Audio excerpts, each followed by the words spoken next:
ओम शांति। 20 जून 2024 बाबा के महावाक्य। मीठे बच्चे, अब चने मुट्ठी के पीछे अपना समय बर्बाद नहीं करो। अब बाप के मददगार बन बाप का नाम बाला करो। विशेष कुमारियों प्रति प्रश्न। इस ज्ञान मार्ग में तुम्हारे कदम आगे बढ़ रहे हैं, उसकी निशानी क्या है? उत्तर।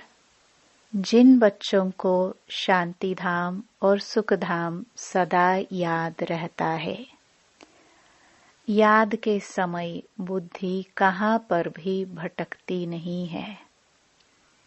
बुद्धि में व्यर्थ के ख्यालात नहीं आते। बुद्धि एकाग्र है, झुटका नहीं खाते। खुशी का पारा चढ़ा हुआ है, तो इससे सिद्ध है कि कदम आगे बढ़ रहे हैं। ओम शांति।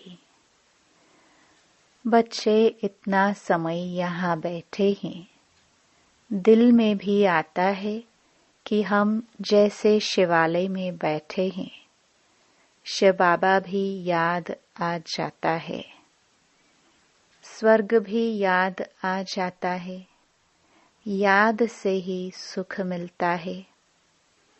यह भी बुद्धि में याद रहे, हम शिवालय में बैठे हैं तो भी खुशी होगी।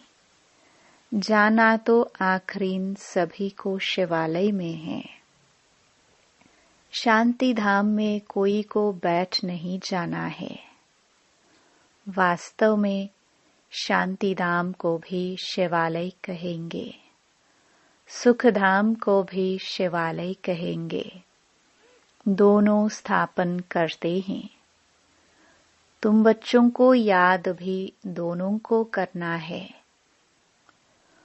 वो शिवालय है शांति के लिए और वो शिवालय है सुख के लिए। ये है दुख धाम। अभी तुम संगम पर बैठे हो। शांति धाम और सुख धाम के सिवाय और किसकी भी याद नहीं होनी चाहिए। भल कहाँ भी बैठे हो, धंधे आदि में बैठे हो, तो भी बुद्धि में दोनों शिवालय याद आने चाहिए। दुख दाम भूल जाना है। बच्चे जानते हैं ये वैश्यालय दुख दाम अब खत्म हो जाना है। यहाँ बैठे तुम बच्चों को झुटका आदि भी नहीं आना चाहिए। बहुतों की बुद्धि कहाँ कहाँ और तरफ चली जाती है। माया के विघ्न पड़ते हैं। तुम बच्चों को बाप घड़ी घड़ी कहते हैं, बच्चे मन मना भव। भिन्न भिन्न प्रकार की युक्तियां भी बतलाते हैं। यहाँ बैठे हो, बुद्धि में यह याद करो कि हम पहले शांति धाम शिवालय में जाएंगे, फिर सुखधाम में आएंगे। ऐसा याद करने से पाप कटते जाएंगे। जितना तुम याद करते हो, उतना कदम बढ़ाते हो। यहाँ और कोई ख्यालात में नहीं बैठना चाहिए, नहीं तो तुम औरों को नुकसान पहुंचाते हो। फायदे के बदले और ही नुकसान करते हो। आगे जब बैठते थे तो सामने कोई को जांच करने के लिए बिठाया जाता था। कौन झुटका खाते हैं, कौन आंखें बंद कर बैठते हैं, तो बड़ा खबरदार रहते थे। बाप भी देखते थे। इनका बुद्धि योग कहाँ भटकता है क्या, या झुटका खाते हैं क्या? ऐसे भी बहुत आते हैं जो कुछ भी समझते नहीं हैं। ब्राह्मणियां ले आती हैं। शिव बाबा के आगे बच्चे बड़े अच्छे होने चाहिए, जो गफलत में नहीं रहे, क्योंकि यह कोई ऑर्डिनरी टीचर नहीं। बाप बैठ सिखलाते हैं। यहाँ बहुत सावधान होकर बैठना चाहिए। बाबा 15 मिनट शांति में बिठाते हैं। तुम तो घंटा 2 घंटा बैठते हो। सब तो महारथी नहीं है। जो कच्चे हैं उनको सावधान करना है। सावधान करने से सुजाग हो जाएंगे। जो याद में नहीं रहते, व्यर्थ ख्यालात चलाते रहते हैं, वह जैसे विघ्न डालते हैं, क्योंकि बुद्धि कहाँ न कहाँ भटकती है। महारथी, घोड़े सवार, प्यादे सब बैठे हैं। बाबा आज विचार सागर मंथन करके आए थे। म्यूजियम में अथवा प्रदर्शनी में तुम बच्चे जो शिवालय, वेश्यालय और पुरुषोत्तम संगम युग तीनों ही बताते हो। यह बहुत अच्छा है समझाने के लिए। यह चित्र बहुत बड़े बड़े बनाने चाहिए। सबसे अच्छा बड़ा हॉल इनके लिए होना चाहिए, जो मनुष्यों की बुद्धि में झट बैठे। बच्चों का विचार चलना चाहिए कि इसमें हम इम्प्रूवमेंट कैसे लाए। पुरुषोत्तम संगम युग बहुत अच्छा बनाना चाहिए। उससे मनुष्यों को बहुत अच्छी समझानी मिल सकती है। तपस्या में भी तुम 5-6 को बिठाते हो, परंतु नहीं, 10-15 को तपस्या में बिठाना चाहिए। बड़े बड़े चित्र बनाकर क्लियर अक्षर में लिखना चाहिए। तुम इतना समझाते हो, फिर भी समझते थोड़े ही हैं। तुम मेहनत करते हो समझाने के लिए। पत्थर बुद्धि है ना, तो जितना हो सके अच्छी रीति समझाना चाहिए। जो सर्विस में रहते हैं उन्हों को सर्विस बढ़ाने का ख्याल करना है। प्रोजेक्टर प्रदर्शनी में इतना मजा नहीं है जितना म्यूजियम में। प्रोजेक्टर से तो कुछ भी समझते नहीं। सबसे अच्छा है म्यूजियम, भल छोटा हो। एक कमरे में तो यह शिवालय, वेश्यालय और पुरुषोत्तम संगम युग का सीन हो। समझाने में बड़ी विशाल बुद्धि चाहिए। बेहद का बाप, बेहद का टीचर आए हैं, तो बैठ थोड़े जाएंगे कि बच्चे MA BA पास कर ले। बाप बैठा थोड़े रहेगा, थोड़े टाइम में चला जाएगा। बाकी थोड़ा समय है तो भी जागते नहीं।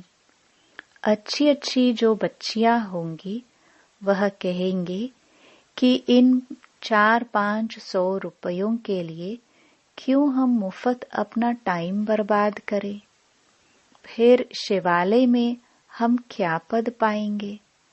बाबा देखते हैं कुमारियां तो फ्री हैं, भल कितना भी बड़ा पगार हो तो भी यह तो जैसे मुट्ठी में चने हैं। ये सब खलास हो जाएंगे, कुछ भी रहेगा नहीं। बाप चने मुट्ठी अब छुड़ाने आए हैं, परंतु छोड़ते ही नहीं हैं। उसमें है चने मुट्ठी, इसमें है विश्व की बादशाही। वह तो पाई पैसे के चने हैं, उनके पिछाड़ी कितना हैरान होते हैं। कुमारियां तो फ्री हैं, वह पढ़ाई तो पाई पैसे की है। उनको छोड़ यह नॉलेज पढ़ते रहे तो दिमाग भी खुले। ऐसी छोटी छोटी बच्चियां बड़ों बड़ों को बैठ नॉलेज दे। बाप आए हैं शिवालय स्थापन करने। यह तो जानते हैं कि यहाँ का सब कुछ मिट्टी में मिल जाना है। यह चने भी नसीब में नहीं आएंगे। किसकी मुट्ठी में 5 चने अर्थात 5 लाख होंगे, वह भी खत्म हो जाएंगे। अभी टाइम बहुत थोड़ा है। दिन प्रतिदिन हालात खराब होती जाती है। अचानक आफतें आ जाती हैं। मौत भी अचानक होते रहते हैं। मुट्ठी में चने होते ही प्राण निकल जाते हैं। तो मनुष्यों को इस बंदरपने से छुड़ाना है। सिर्फ म्यूजियम देख खुश नहीं होना है, कमाल कर दिखाना है। मनुष्यों को सुधारना है। बाप बच्चों को विश्व की बादशाही दे रहे हैं। बाकी तो भुगरा चना भी किसको नसीब में नहीं आएगा। सब खत्म हो जाएंगे। इससे तो क्यों ना बाप से बादशाही ले लो। कोई तकलीफ की बात नहीं। सिर्फ बाप को याद करना है और स्वदर्शन चक्र फिराना है। भुगरों से चनों से मुट्ठी खाली कर हीरे जौहरों से मुट्ठी भरकर जाना है। बाप समझाते हैं, मीठे बच्चे, इन चने मुट्ठी के पिछाड़ी तुम अपना समय क्यों बर्बाद करते हो। हाँ, कोई बुजुर्ग हैं, बाल बच्चे बहुत हैं, तो उनको संभालना होता है। कुमारियों के लिए तो बहुत सहज है। कोई भी आए तो उनको समझाओ कि बाप हमको यह बादशाही देते हैं, तो बादशाही लेनी चाहिए ना। अभी तुम्हारी मुट्ठी हीरों से भर रही है, बाकी और तो सब विनाश हो जाएंगे। बाप समझाते हैं, तुमने 63 जन्म पाप किए हैं। दूसरा पाप है बाप और देवताओं की ग्लानि करना। विकारी भी बने हैं और गाली भी दिया है। बाप की कितनी ग्लानि की है। बाप बच्चों को बैठ समझाते हैं, बच्चे टाइम नहीं गंवाना चाहिए। ऐसे नहीं, बाबा हम याद नहीं कर सकते। बोलो, बाबा हम अपने को आत्मा याद नहीं कर सकते। अपने को भूल जाते हैं। देह अभिमान में आना गोया अपने को भूलना। अपने को आत्मा याद नहीं कर सकते तो बाप को फिर कैसे याद करेंगे। बहुत बड़ी मंजिल है, सहज भी बहुत है। बाकी हाँ, माया का अपोजिशन होता है। मनुष्य गीता आदि भल पढ़ते हैं, परंतु अर्थ कुछ भी नहीं समझते। भारत की है ही मुख्य गीता।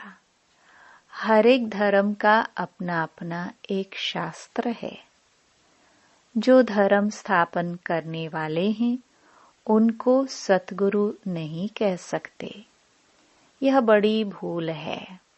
सतगुरु तो एक ही है, बाकी गुरु कहलाने वाले तो ढेर हैं। कोई ने कारपेंटर का काम सिखाया, इंजीनियर का काम सिखाया, तो वह भी गुरु हो गया। हर एक सिखलाने वाला गुरु होता है। सतगुरु एक ही है। अब तुमको सतगुरु मिला है, वह सत्य बाप भी है तो सत्य टीचर भी है। इसलिए बच्चों को जास्ती गफलत नहीं करनी चाहिए।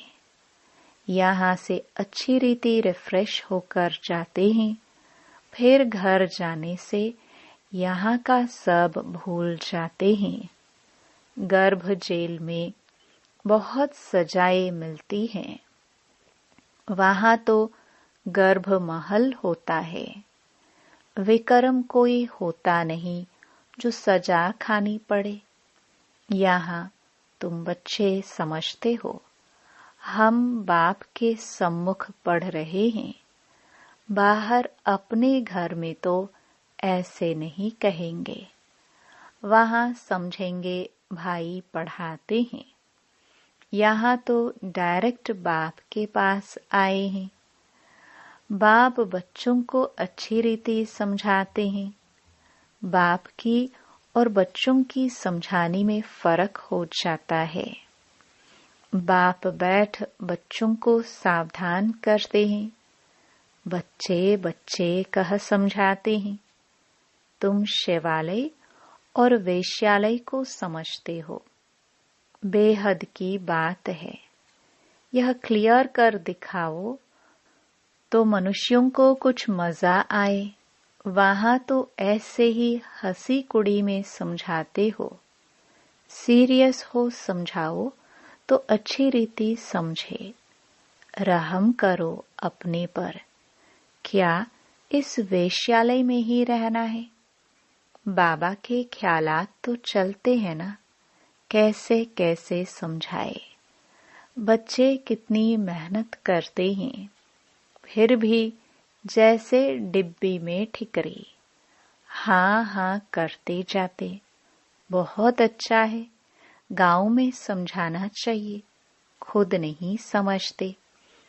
साहूकार पैसे वाले लोग तो समझेंगे भी नहीं, बिल्कुल अटेंशन ही नहीं देंगे। वह पिछाड़ी में आएंगे, फिर तो टू लेट हो जाएंगे। न उनका धन काम में आएगा, न योग में रह सकेंगे। बाकी हाँ, सुनेंगे तो प्रजा में आएंगे। गरीब बहुत ऊंच पद पा सकते हैं। तुम कन्याओं के पास क्या है? कन्या को गरीब कहा जाता है, क्योंकि बाप का वर्षा तो बच्चे को मिलता है। बाकी कन्यादान दिया जाता है, तब विकार में जाती है। कहेंगे शादी करो तो पैसे देंगे, पवित्र रहना है तो एक पाई भी नहीं देंगे। मनोवृत्ति देखो कैसी है। तुम कोई से भी डरो मत। खुली रीति समझाना चाहिए, फुर्त होना चाहिए। तुम तो बिल्कुल सच कहते हो। यह है संगम युग। उस तरफ है चने मुट्ठी, इस तरफ है हीरों की मुट्ठी। अभी तुम बंदर से मंदिर लायक बनते हो। पुरुषार्थ कर हीरे जैसा जन्म लेना चाहिए ना। शक्ल भी बहादुर शेरनी जैसी होनी चाहिए। कोई कोई की शक्ल जैसे रीढ़ बकरी मिसल है, थोड़ा आवाज से डर जाएंगे। तो बाप सभी बच्चों को खबरदार करते हैं। कन्याओं को तो फंसना नहीं चाहिए, और ही बंधन में फंसेंगे तो फिर विकार के लिए डंडे खाएंगे। ज्ञान अच्छी रीति धारण करेंगी तो विश्व की महारानी बनेंगी। बाप कहते हैं, मैं तुमको विश्व की बादशाही देने आया हूँ, परंतु किसी किसी के नसीब में नहीं है। बाप है ही गरीब निवास, गरीब हैं कन्याएं। माँ बाप शादी नहीं करा सकते हैं तो दे देते हैं, तो उनको नशा चढ़ना चाहिए। हम अच्छी रीति पढ़कर पद तो अच्छा पाए।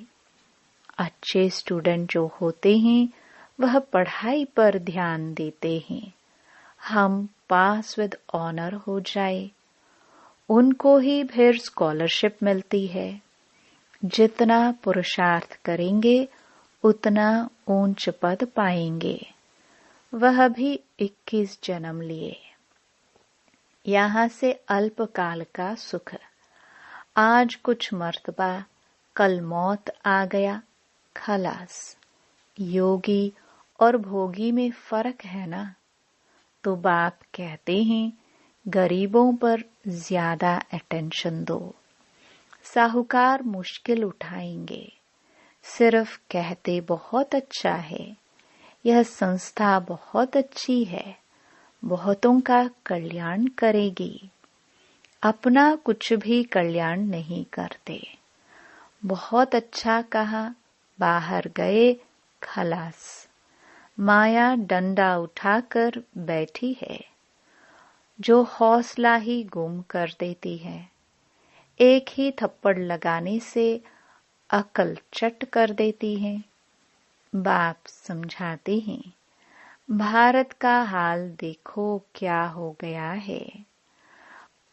बच्चों ने ड्रामा को अच्छी रीति समझा है। अच्छा, मीठे मीठे सिखिलदे बच्चों प्रति मात पिता बाप दादा का याद प्यार और गुड मॉर्निंग। रूहानी बाप की रूहानी बच्चों को नमस्ते। धारणा के लिए मुख्य सार। पहला, चने मुट्ठी छोड़ बाप से विश्व की बादशाही लेने का पूरा पुरुषार्थ करना है। किसी भी बात में डरना नहीं है। निडर बन बंधनों से मुक्त होना है। अपना समय सच्ची कमाई में सफल करना है। दूसरा, इस दुखधाम को भूल शिवालय अर्थात शांतिधाम सुखधाम को याद करना है। माया के विघ्नों को जान उनसे सावधान रहना है। वरदान। गीता का पाठ पढ़ने और पढ़ाने वाले नष्टो मोहा स्मृति स्वरूप भव। गीता ज्ञान का पहला पाठ है, अशरीरी आत्मा बनो, और अंतिम पाठ है, नष्टो मोहा स्मृति स्वरूप बनो। पहला पाठ है विधि और अंतिम पाठ है विधि से सिद्धि। तो हर समय पहले स्वयं यह पाठ पढ़ो, फिर औरों को पढ़ाओ। ऐसा श्रेष्ठ कर्म करके दिखाओ जो आपके श्रेष्ठ कर्मों को देख अनेक आत्माएं श्रेष्ठ कर्म करके अपने भाग्य की रेखा श्रेष्ठ बना सके। स्लोगन। परमात्म स्नेह में समाये रहो तो मेहनत से मुक्त हो जाएंगे। ओम